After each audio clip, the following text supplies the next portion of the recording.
મહત્વના સમાચાર ખેડાથી મળી આવ્યા છે કે ઠાસરા તાલુકાના ઉદમતપુરા ગામ વિસ્તારમાં સ્થાનિક લોકો દ્વારા દીપડો દેખાયાની ઘટના સામે આવતા વન વિભાગ તરત જ સક્રિય બન્યો છે।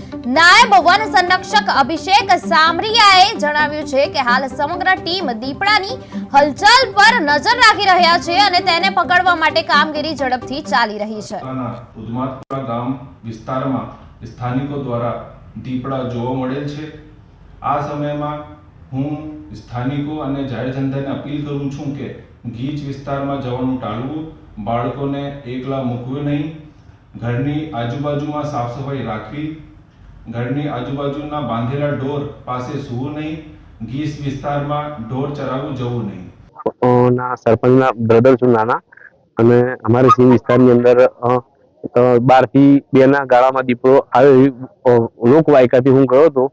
પછી મેં દીપડાને પ્રત્યક્ષ જોયો છે। દીપડો જ છે, થોડો મોટો છે અને હિંસક બી છે, કારણ કે 4 માણસને મારા લાઈમાં અને ચાર વ્યક્તિ પર હુમલો કર્યો છે અને એક બીજી સ્થળ